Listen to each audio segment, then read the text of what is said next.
हम लोग जो कंटिन्यू कर रहे हैं केवीएस मदन सर का यूजीसी नेट पेपर 1 के लिए जो किताब है लेटेस्ट एडिशन यानी कि 8 नंबर एडिशन। तो उस किताब में से हम लोग समझेंगे रिसर्च एप्टीट्यूड। इससे पहले यूनिट 1 जो टीचिंग एप्टीट्यूड का वीडियो है उसमें इतना सारा मुझे प्यार देने के लिए और इतना सारा भरोसा करने के लिए थैंक यू सो मच आप लोग को। तो इसका अगर आप पीडीएफ डाउनलोड करना चाहते हैं लेक्चर का तो आप मेरे टेलीग्राम चैनल पे जा सकते हैं। उसका लिंक आपको डिस्क्रिप्शन में मिल जाएगा। इम्पैक्टिका क्लास है उसमें आप ज्वाइन कर लीजिएगा। उसी में मैं अपलोड कर देता हूँ जो पीडीएफ होता है लेक्चर का।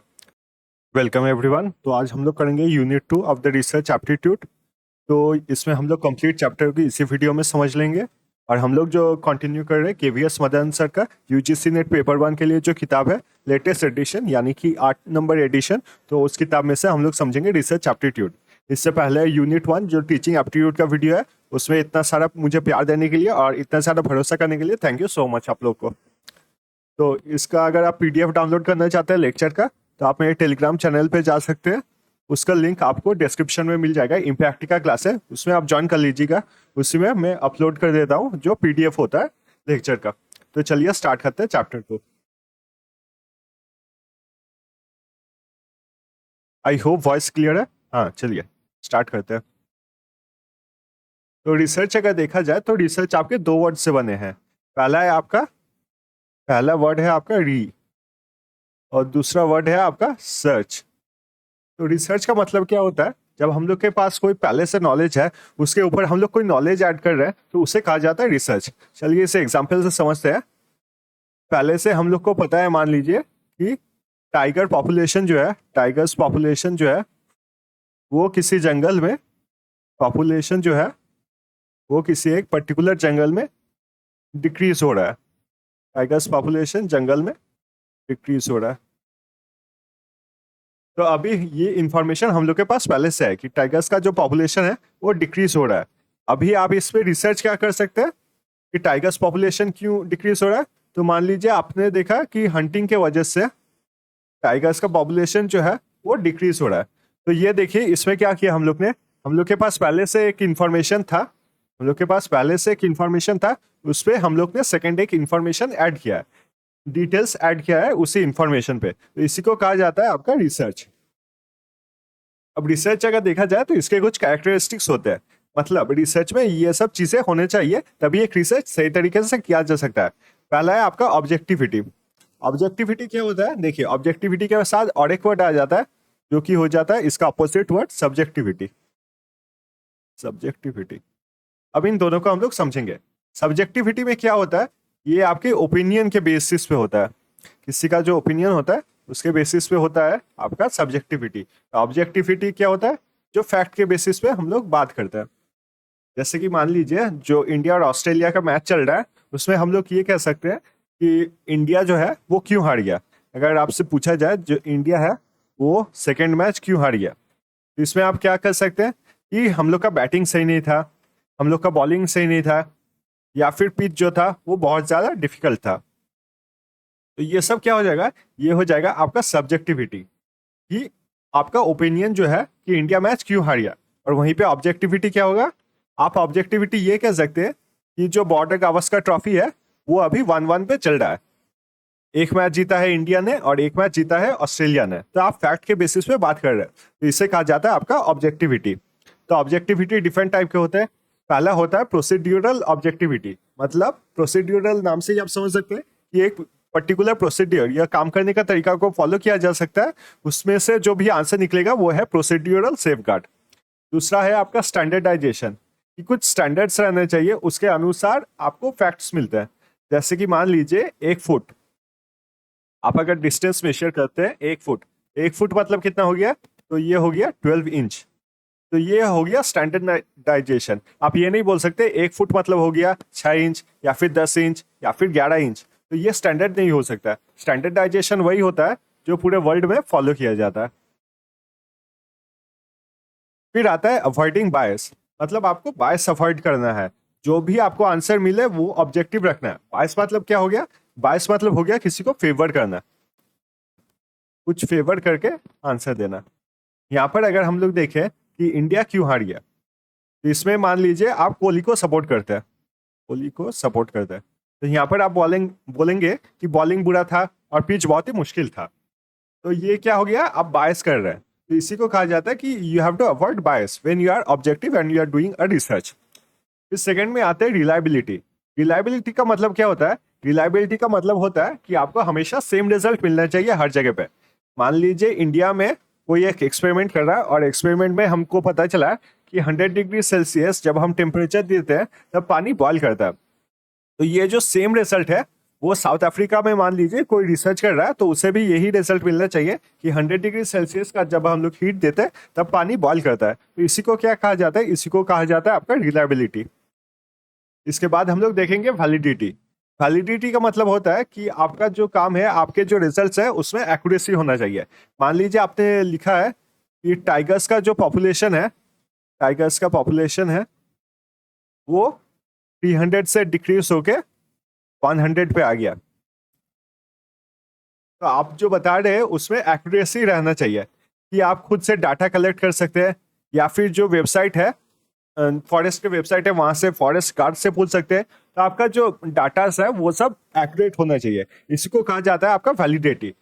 और उससे बहुत क्लोजली रिलेटेड होता है एक्यूरेसी। एक्यूरेसी सिर्फ नंबर्स देखता है और वैलिडिटी आपका ओवरऑल रिसर्च देखता है कि आप जो बात कर रहे हैं। जैसे कि मान लीजिए कोई जंगल में फॉरेस्ट गार्ड कहता है कि जंगल का जो टाइगर्स है उनका पॉपुलेशन कम हो रहा है ड्यू टू हंटिंग, तो आपको वही चीज लिखना होगा। तो वैलिडिटी क्या है? आपका ओवरऑल देखता है, सब कुछ देखता है। और एक्यूरेसी क्या है? ये सिर्फ नंबर्स को देखता है कि नंबर आपने सही तरीके से दिया कि नहीं। फिर आते हैं क्रेडिबिलिटी पे कि आपका सोर्स जो है वो आपका क्रेडिबल होना चाहिए। जैसे मान लीजिए अभी पुष्पा 2 रिलीज हुआ है, तो पुष्पा 2 में क्या दिखाया गया है कि रेड सैंडलवुड जो होता है उनके माफिया को, उनके माफियाज के बारे में है। पता नहीं मैं सैंडलवुड का क्या स्पेलिंग लिख रहा हूँ, छोड़ दीजिए। तो जो रेड सैंडलवुड है उनके माफियाज को अगर जाके आप पूछे कि रेड सैंडलवुड का जो ट्रीज कट हो रहा है इससे क्या एनवायरनमेंट पे इफेक्ट हो रहा है, तो वो ऑब्वियसली क्या कहेंगे? नहीं बोलेंगे। लेकिन आपको उनसे नहीं पूछना है, आपको किनसे पूछना है? फॉरेस्ट गार्ड से पूछना है या फिर एनवायरमेंटलिस्ट से पूछना है। तो आपके जो सोर्सेस है वो क्रेडिबल होने चाहिए। फिर आ गया जनरलाइजेबिलिटी। जनरलाइजेबिलिटी वही है कि आपका हर जगह पे अप्लाई होना चाहिए। जैसे हम लोग ने थोड़ी देर पहले समझा था कि 100 डिग्री सेल्सियस अगर आपका पानी बॉयल करता है इंडिया में, तो दुनिया के हर एक कॉर्नर में 100 डिग्री सेल्सियस में पानी बॉयल करना चाहिए। ये होता है आपका generalisability. Empirical research. Empirical research का मतलब क्या है? एम्पेरिकल रिसर्च का मतलब है हम लोग जो एक्सपेरिमेंट्स है, जो हम लोग सामने देखते हैं या फिर जो हम लोग प्रूव कर सकते हैं, सिर्फ उसी को मानेंगे, तो वो होता है एम्पेरिकल रिसर्च। फिर आता है सिस्टमैटिक। सिस्टमैटिक क्या होता है? स्टेप वाइज प्रोसीड्यूर हम लोग को फॉलो करना पड़ता है रिसर्च में। इसके बारे में हम लोग सामने पढ़ेंगे। फिर है आपका कंट्रोल्ड फैक्टर्स। कंट्रोल्ड फैक्टर्स मतलब क्या होता है? बहुत सारे फैक्टर्स जो होते हैं रिसर्च जिसपे डिपेंड करता है उसको हम लोग को कंट्रोल करना पड़ता है। जैसे कि मान लीजिए आप कोई रिसर्च कर रहे हैं कि चाय पीने से आपके नींद के ऊपर क्या इफेक्ट पड़ता है। तो इसके लिए आपने लोग रखे हैं कि आप एक्सपेरिमेंट करो कि चाय पीने से नींद के ऊपर क्या इफेक्ट पड़ रहा है। तो इसमें 2 पर्सन आपने रखे हैं। पहला पर्सन जो है वो दिन में 6 घंटे सो रहा है और दूसरा पर्सन जो है वो दिन में 8 घंटे सो रहा है। तो ऑब्वियसली नींद जो है वो ज्यादा किसको आएगा? जो 6 घंटे सो रहा है, चाहे वो चाय पिए या फिर चाय ना पिए। तो ये सब होता है कंट्रोल्ड फैक्टर्स या फिर एक्सटर्नल फैक्टर्स, जिसे आपको कंट्रोल करना होगा ताकि आपको एक्यूरेट रिजल्ट मिल पाए। आपको देखना होगा कि दोनों जो सब्जेक्ट है, दोनों 8 घंटे सोने के बाद चाय पीते हैं, तो नींद किसको कितना ज्यादा आता है या फिर कितना कम आता है। इसे कहा जाता है आपके कंट्रोल्ड फैक्टर्स। इसके बाद देखेंगे कुछ कैरेक्टरिस्टिक्स। तो कैरेक्टरिस्टिक्स में साइक्लिकल। साइक्लिकल मतलब क्या होता है? एक ही चीज रिपीट किया जाता है बार बार। जैसे हम लोग जो देख रहे हैं, हम लोग मान लीजिए रिसर्च कर रहे हैं कि टाइगर का पॉपुलेशन क्यों डिक्रीज हो गया, तो हम लोग को पता चलता है हंटिंग से टाइगर्स का पॉपुलेशन डिक्रीज हो रहा है। अब हम लोग देखेंगे हंटिंग को कैसे डिक्रीज किया जा सकता है ताकि हम लोग टाइगर्स का पॉपुलेशन जो है, टाइगर्स के पॉपुलेशन को इंक्रीज कर पाए। तो आप देख रहे हैं ये एक साइक्लिक प्रोसेस होता है जहाँ पर हम लोग टॉपिक को सर्च करते हैं, प्रॉब्लम सर्च करते हैं, प्रॉब्लम का सॉल्यूशन निकालते हैं और फिर सॉल्यूशन से प्रॉब्लम निकलता है। तो ये हो गया आपका साइक्लिकल प्रोसेस। लॉजिकल प्रोसेस, जैसा मैंने बताया कि स्टेप वाइज प्रोसेस हम लोग को करना पड़ता है, तो ये काफी लॉजिकल होता है। और लास्ट में है आपका रेप्लिकेबल, जो हम लोग ने काफी बार पढ़ लिया है। अब अगर रिसर्च देखा जाए तो 2 टाइप के रिसर्च होते हैं। एक होता है थ्योरी ऑफ पॉजिटिविज्म और दूसरा होता है आपका पोस्ट पॉजिटिविज्म। अब पॉजिटिविज्म जो कहता है वो हम लोग को बताता है कि हम लोग जो सामने देख सकते हैं, जिससे हम लोग थ्योरी से प्रैक्टिकल से प्रूफ कर सकते हैं, वही सच है। और पोस्ट पॉजिटिविज्म क्या कहता है, जो अभी तक प्रूफ नहीं हुआ वो भी सच हो सकता है। जैसे देखिए, पॉजिटिविज्म का एग्जाम्पल अगर देखा जाए, पहले हम लोग क्या मानते थे कि अर्थ अर्थ जो है उसके चारों ओर घूमता क्या है, सन, चारों ओर घूमता है सन। तो ये हम लोग जो देख सकते थे उसी को मानते थे। तो ये क्या हो गया, पॉजिटिविज्म। पर अभी आपका साइंस डेवलप हो गया है, तो अभी हम लोग को क्या पता है, जो अर्थ है, अर्थ और दूसरे प्लैनेट्स है, वो सन के चारों ओर घूमते हैं। तो ये हो गया पोस्ट पॉजिटिविज्म। तो ये तो ऐसा नहीं है कि ये अभी डिस्कवर्ड, मतलब अभी डिस्कवरी हुआ तो अभी ये चेंज हुआ, ये पहले से था, पर पहले से हम लोग को नहीं पता था। ये है आपका पॉजिटिविज्म कि हम लोग को पता नहीं था। और पोस्ट पॉजिटिविज्म का मतलब क्या है, ये पहले से भी आपका सच था, लेकिन ये चीज हम लोग को पता नहीं था। तो ये हो गया आपका पोस्ट पॉजिटिविज्म। आई होप ये आपको क्लियर है। फिर से वही आ गया। फिर देखते हैं टाइप्स ऑफ रिसर्च। इससे पहले मैं बता दूं, टाइप्स ऑफ रिसर्च पढ़ाने से पहले, कि आप लोग को अगर कोई भी टॉपिक समझना हो, डिटेल अंडरस्टैंडिंग करना हो, तो आप नीचे कमेंट में उस टॉपिक के बारे में बता दीजिएगा कि इस टॉपिक को ज्यादा एक्सप्लेन कर दीजिए। या फिर आप लोग और एक काम कर सकते हैं, कोई टॉपिक अगर मैं मिस कर दूं तो वो टॉपिक्स भी आप कमेंट सेक्शन में दे सकते हैं। और यूजीसी नेट का रिसर्च एप्टीट्यूड का कोई भी टॉपिक आपको समझना है, वो भी आप कमेंट सेक्शन में दे सकते हैं, चाहे वो केवीएस मदन सर के बुक में हो या फिर ना हो। तो चलिए कंटिन्यू करते हैं इसको। तो टाइप्स ऑफ रिसर्च को अगर देखा जाए, तो टाइप्स ऑफ रिसर्च हम लोग डिवाइड करते हैं on the basis of objective, मतलब किस काम के लिए हम लोग कर रहे हैं, आउटकम की रिजल्ट क्या होगा, लॉजिक, मतलब हम लोग किस लॉजिक को यूज करके, फैक्ट्स को यूज करके कर रहे हैं, प्रोसेस किस तरीके से कर रहे हैं, इंक्वायरी मोड कौन सा चीज जानने के लिए कर रहे हैं, और आइडिया और कॉन्सेप्ट। तो चलिए सबसे पहले देखते हैं ऑब्जेक्टिव, कि हम लोग का ऑब्जेक्टिव क्या है, किस कारण से कर रहे हैं। तो इसको अगर देखा जाए तो 4 प्रकार के हैं, डिस्क्रिप्टिव, एक्सपेरिमेंटल, एक्सप्लोरेटरी और एक्सपेरिमेंटल। इन चारों का हम लोग डिटेल्स में समझेंगे। पहला आपका डिस्क्रिप्टिव रिसर्च, डिस्क्रिप्टिव रिसर्च। तो डिस्क्रिप्टिव रिसर्च अगर देखा जाए तो इसमें मैनिपुलेशन नहीं किया जा सकता है आपका वेरिएबल्स का। वेरिएबल्स की अगर बात की जाए तो मेनली आपके 2 टाइप के वेरिएबल होते हैं। एक होता है आपका इंडिपेंडेंट और दूसरा आपका डिपेंडेंट। हम लोग ने थोड़ी देर पहले जो एक रिसर्च देखा था, हम लोग ने थोड़ी देर पहले एक रिसर्च देखा था।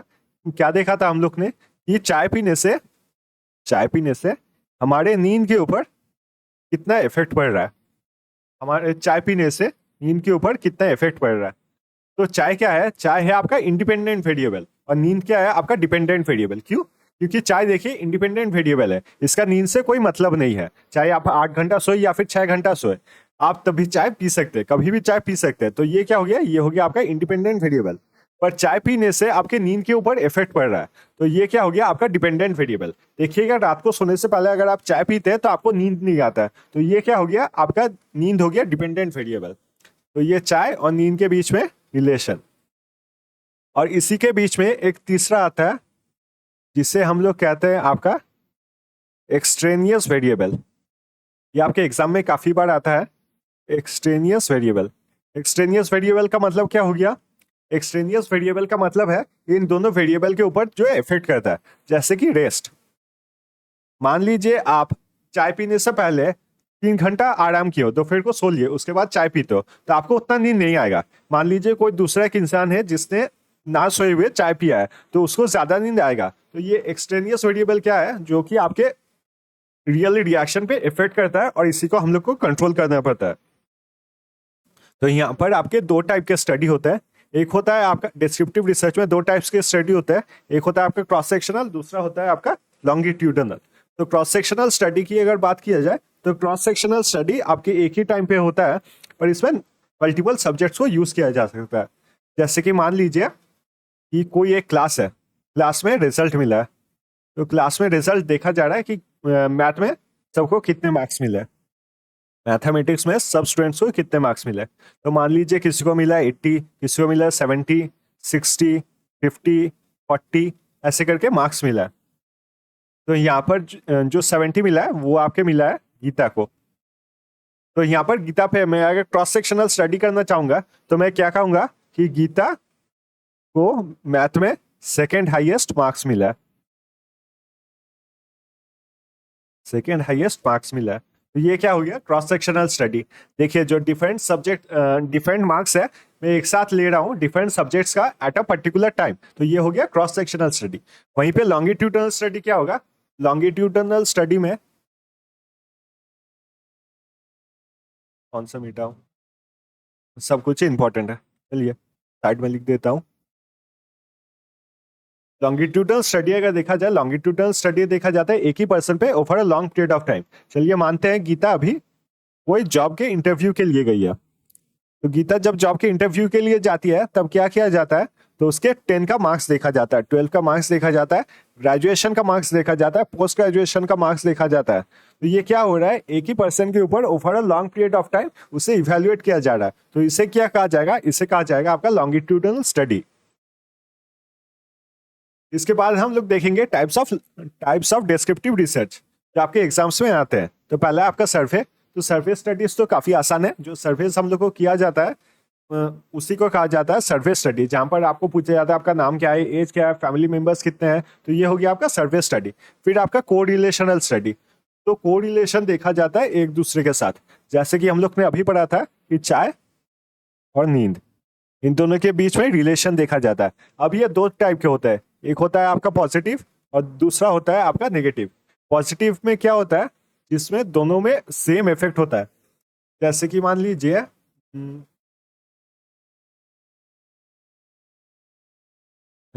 ऐसा बोला जाता है कि टीवी अगर आप ज्यादा देखोगे तो आपका जो पढ़ाई में कंसंट्रेशन है वो कम हो जाएगा। दूसरा कोई एग्जांपल लेते हैं।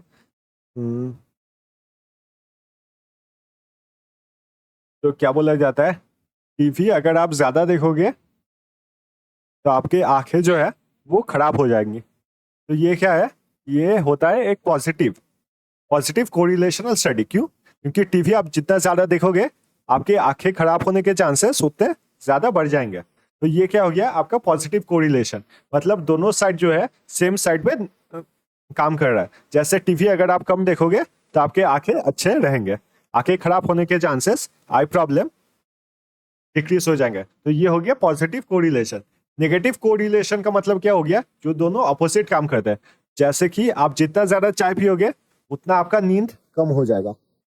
तो ये हो गया आपका नेगेटिव कोरिलेशन, मतलब दोनों जो वेरिएबल है उसमें जब ऑपोजिट इफेक्ट होता है उसे कहा जाता है नेगेटिव, और जब सेम इफेक्ट होता है उसे कहा जाता है आपका पॉजिटिव कोरिलेशन। अब देखेंगे एक्स पोस्ट फैक्टो, ये भी आपके एग्जाम में काफी बार पूछे जाता है। X post facto, x post facto मतलब क्या होता है, एक्स पोस्ट फैक्टो मतलब होता है आफ्टर कोई इवेंट, आफ्टर द इवेंट।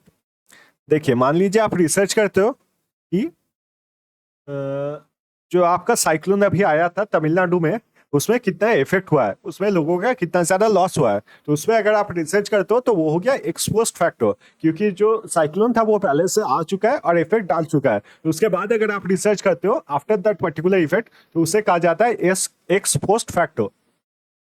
फिर आएंगे हम लोग हिस्टोरिकल रिसर्च पे। हिस्टोरिकल रिसर्च क्या है, आप जब हिस्ट्री पे कोई काम करते हो, जैसे कि मान लीजिए आप रिसर्च करते हो कि सुभाष चंद्र बोस वो अभी तक जिंदा है कि नहीं, या फिर उनका जो डेथ हुआ था वो असली में हुआ था या फिर नहीं। तो ये क्या हो गया, ये हो गया आपका हिस्टोरिकल रिसर्च। फिर आता है एक्सप्लोरेटरी रिसर्च, जब आप किसी टॉपिक के ऊपर एक्सप्लोर करते हो तब उसे कहा जाता है आपका एक्सप्लोरेटरी रिसर्च। अब हम लोग देखेंगे एक्सपेरिमेंटल रिसर्च कैसे अलग होता है। एक्सपेरिमेंटल रिसर्च अगर देखा जाए तो इसमें मैनिपुलेशन किया जाता है आपका वेरिएबल्स का। वेरिएबल्स हम लोग ने पहले ही पढ़ा था, इंडिपेंडेंट और डिपेंडेंट वेरिएबल। जो चाय और नींद का मैं एग्जांपल दे रहा हूँ आप लोग को, वो है आपका एक्सपेरिमेंटल रिसर्च, कि किसी को ज्यादा चाय दे रहे, किसी को कम चाय दे रहे, तो उसका इफेक्ट देखा जा रहा है आपके नींद के ऊपर। तो इंडिपेंडेंट वेरिएबल जो है, इंडिपेंडेंट वेरिएबल यहाँ पर क्या है, तो वो चाय है। तो इंडिपेंडेंट वेरिएबल को मैनिपुलेट किया जाता है। एक्सटेंडर्स वेरिएबल्स जो हमारे होते हैं जैसे रेस्ट, उन्हें आपका यहाँ पर कंट्रोल किया जाता है, उन्हें आपका कंट्रोल किया जाता है। और यहाँ पर देखा जाता है रिफ्लेक्सिबिलिटी। इसका मतलब क्या होता है कि आपका इफेक्ट देखा जाता है, इंडिपेंडेंट वेरिएबल का डिपेंडेंट वेरिएबल पे इफेक्ट देखा जाता है, या फिर आप कह सकते हो आपका रिलेशन देखा जाता है इन दोनों के बीच में। और इसमें रैंडमली चीजें जो है वो पिक किए जाते हैं। मान लीजिए कि हमारे पास 50 स्टूडेंट्स हैं, उसमें से रैंडमली आपके 25 स्टूडेंट्स को सिलेक्ट किया जाता है, इसे ही कहा जाता है आपका रैंडम असाइनमेंट। फिर आते हैं हम लोग वेरिएबल्स पे। तो वेरिएबल्स हम लोग के लिए पढ़ लिया था, इंडिपेंडेंट क्या है, डिपेंडेंट क्या है, इंटरफाइनिंग वेरिएबल्स हम लोग को पढ़ना होगा। इंटरफाइनिंग वेरिएबल्स का क्या है, देखिए हम लोग ने क्या पढ़ा था, independent variable T, dependent variable क्या है हम लोग का स्लीप। अब टी जो है वो स्लीप के ऊपर इफेक्ट दे रहा है। अब ये इफेक्ट कैसे दे रहा है, तो टी में होता है आपका कैफीन नाम का सब्सटेंस, तो कैफीन नाम के सब्सटेंस के वजह से हम लोग के स्लीप में इफेक्ट हो रहा है। तो ये कैफीन क्या है, ये है हम लोग का इंटरफाइनिंग वेरिएबल, जो दोनों वेरिएबल के बीच में हम लोग को कनेक्शन प्रोवाइड कर रहा है। और आखिर में आपका एक्सट्रेनियस वेरिएबल, जो हम लोग ने पहले ही पढ़ा था। अब आउटकम के बेसिस पे अगर रिसर्च को डिवाइड किया जाए तो दो टाइप के होते हैं, एक होता है फंडामेंटल रिसर्च और एक होता है अप्लाइड रिसर्च। फंडामेंटल क्या होता है, आपके थ्योरी के बेसिस पे ऊपर होता है, और अप्लाइड क्या होता है, आपका रियल लाइफ होता है, रियल लाइफ। अगर हम लोग देखें फंडामेंटल रिसर्च, तो यहाँ पर फंडामेंटल रिसर्च हम लोग कर सकते हैं आपके फ्रिक्शन के ऊपर। आपको फ्रिक्शन पता ही होगा, तो फ्रिक्शन के ऊपर हम लोग जब रिसर्च करते हैं तो वो हो गया फंडामेंटल रिसर्च। और अप्लाइड रिसर्च क्या हो गया, देखिए हम लोग अगर टायर्स के ऊपर रिसर्च करते हैं कि टायर्स के सर्फेसेस रफ क्यों होते हैं, तो टायर्स के सर्फेसेस रफ क्यों होते हैं, ताकि वो जब रास्ते पे चले तो रास्ते के साथ फ्रिक्शन हो पाए और ब्रेक हम लोग इजीली अप्लाई कर पाए। तो इसीलिए टायर्स के जो सर्फेस होते हैं वो रफ होते हैं। तो ये क्या हो गया, ये हो गया हम लोग का अप्लाइड रिसर्च। फिर आते हैं लॉजिक के ऊपर। अगर लॉजिक के ऊपर देखा जाए तो दो टाइप के रिसर्च होते हैं, एक होता है आपका डिडक्टिव और एक होता है आपका इंडक्टिव। डिडक्टिव अगर देखा जाए तो इसे कहा जाता है टॉप डाउन अप्रोच, और वहीं पे इंडक्टिव जो है इसे कहा जाता है आपका बॉटम अप अप्रोच। डिडक्टिव अगर देखा जाए, डिडक्टिव में क्या होता है, आपका जनरलाइजेशन से पर्टिकुलर में आता है।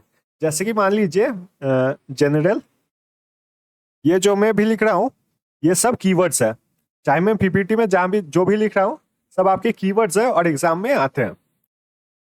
डिडक्टिव में क्या करते हैं, हम लोग जाते हैं फ्रॉम जनरल टू पर्टिकुलर। मान लीजिए एक क्लास में हम लोग ये बिलीव करते हैं कि आईआईटी में जितने भी स्टूडेंट्स होते हैं वो सभी पढ़ाई में बहुत अच्छे होते हैं, बहुत ब्राइट स्टूडेंट्स होते हैं।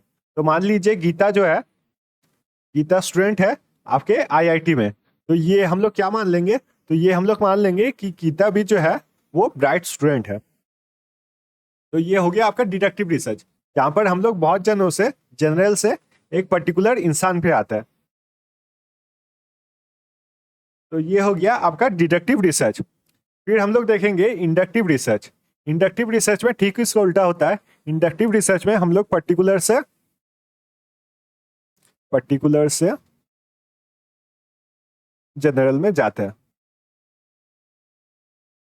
मान लीजिए आपके घर में एक बिल्ली है जिसका फेवरेट खाना क्या है, आपका फिश, तो उससे फिश खाना सबसे अच्छा लगता है। तो इससे आपने क्या निकाला कि जितने भी बिल्ली है सबको आपका फिश पसंद है, all cats like fish.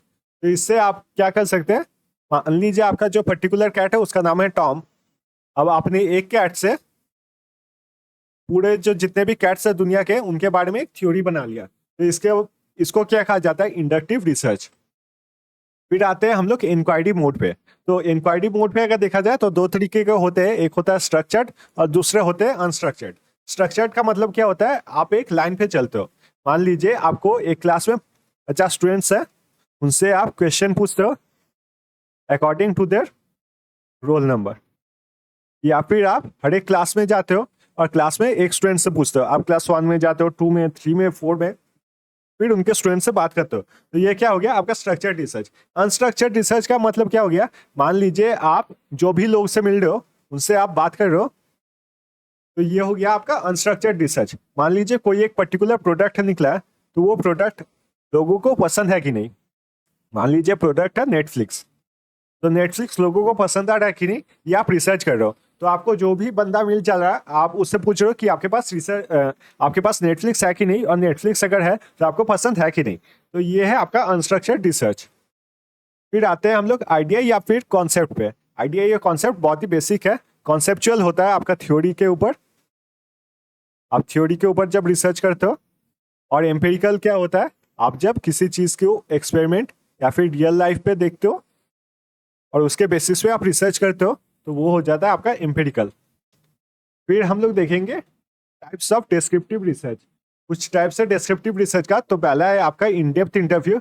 In depth interview में क्या होता है, एक ही पर्सन होता है, उससे हम लोग काफी बातचीत करते हैं। जैसे आप पॉडकास्ट में देखोगे कि इन डेप्थ इंटरव्यू होता है कि एक इंसान से उसके सारे व्यूज पूछे जाते हैं कि पॉलिटिकल, सोशल, कल्चरल या फिर एनवायरमेंटल पे उस पर क्या सोच है, जिसे कहा जाता है इन डेप्थ इंटरव्यू।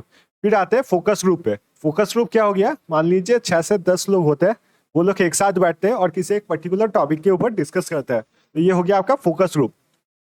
फिर आ गया आपका नैरेटिव रिसर्च। नैरेटिव रिसर्च क्या होता है, आप कोई एक पर्टिकुलर इवेंट जो है उसे डिस्क्राइब करते हो।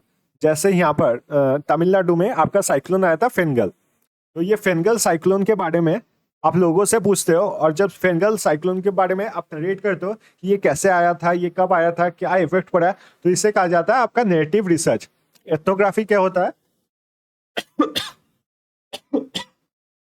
एक्सक्यूज मी, एथनोग्राफी क्या होता है, जब आप लोगों के बीच में रह के कोई रिसर्च करते हो तो उसे कहा जाता है एथनोग्राफिकल रिसर्च। केस स्टडी क्या होता है, केस स्टडी में आप कोई पर्टिकुलर सिचुएशन के बारे में जब पढ़ाई करते हो, रिसर्च करते हो, तो वो होता है केस स्टडी। फिर आते हैं कंटेंट एनालिसिस पे। कंटेंट एनालिसिस अगर देखा जाए तो मान लीजिए अभी मैं जो कर रहा हूँ वो है कंटेंट एनालिसिस। मैं केवीएस मदन सर के बुक से पढ़ाई कर रहा हूँ, और उसमें से मुझे जो जो इंपॉर्टेंट लग रहा है उसका मैं पॉइंट डाउन कर रहा हूँ, और यहाँ पर मैं टीच कर रहा हूँ। तो ये क्या हो गया, आपका कंटेंट जो है केवीएस मदन सर की किताब है, उसको मैंने एनालाइज किया और उसमें से मैंने पॉइंट्स नोट डाउन किया, तो ये हो गया आपका कंटेंट एनालिसिस। फिर ग्राउंडेड थ्योरी। ग्राउंडेड थ्योरी आपका काफी ग्राउंड रिपोर्ट जैसा होता है। जैसे ये फेंगल साइक्लोन जो आया, अगर आप लोग आते हो तमिलनाडु पे पौंडीचेरी में, तो आप लोग को पता चलेगा कि यहाँ पर क्या इफेक्ट पड़ा है, उसके ऊपर आप अगर रिसर्च करो तो फिर उसे कहा जाता है आपका ग्राउंडेड थ्योरी। फिर सबसे इंपॉर्टेंट जो होता है वो होता है आपका एक्शन रिसर्च। एक्शन रिसर्च में क्या होता है, आपका प्लानिंग किया जाता है, एक्शन लिया जाता है, ऑब्जर्वेशन होता है कि वो कहाँ तक इफेक्ट किया है, फिर आपका रिफ्लेक्शन होता है। जैसे कि मान लीजिए कोई एक पर्टिकुलर प्रॉब्लम अराइज हुआ है कि स्टूडेंट्स के मार्क्स जो है, स्टूडेंट्स के मार्क्स जो है वो अच्छे नहीं आ रहे, तो हम लोग को रिसर्च किया गया कि ये स्टूडेंट्स के मार्क्स जो है ये अच्छे क्यों नहीं आ रहे। तो हम लोग को ये पता चला कि साइंस के जो सब्जेक्ट्स है, साइंस के जो सब्जेक्ट्स है, साइंस के सब्जेक्ट्स में उनको साइंस के सब्जेक्ट्स ठीक से समझ में नहीं आ रहा। तो यहाँ पर हम लोग ने फिर स्टार्ट किया एक्शन रिसर्च। तो हम लोग ने प्लानिंग किया कि साइंस के जो किताब है वो उनको अच्छे किताब दिए जाएंगे, जो किताब से साइंस के वो चेंज किए जाएंगे और उन्हें इंटरेस्टिंग किताब दिए जाएंगे। इस किताब को देने के बाद हम लोग एक्शन देखेंगे कि मार्क्स में इंप्रूवमेंट है कि नहीं, जो स्टूडेंट्स के मार्क्स है वो इंप्रूव हो रहे हैं या फिर नहीं हो रहे। तो ये हो गया हम लोग का एक्शन। फिर हम लोग ऑब्जर्व करेंगे, फिर हम लोग ऑब्जर्व करेंगे कि ये मार्क्स इंक्रीज हुए कि डिक्रीज हुए, फिर उसके हिसाब से रिफ्लेक्शन होगा। मतलब हम लोग रिजल्ट देख के डिसाइड करेंगे कि यही प्रॉब्लम था कि नहीं। कि अगर हम लोग देखेंगे कि मार्क्स अगर चेंज हो रहे हैं तो फिर हम लोग किताब से कंटिन्यू करेंगे, और अगर हम लोग मार्क्स देखेंगे कि इंप्रूव नहीं हो रहे तो फिर से ये रिसर्च जो है वो कंटिन्यू किया जाएगा, और स्टार्टिंग से हम लोग करेंगे, यानी कि प्लान करेंगे, एक्शन करेंगे, ऑब्जर्वेशन करेंगे, और फिर से रिफ्लेक्शन करना पड़ेगा। तो ये हो गया आपका एक्शन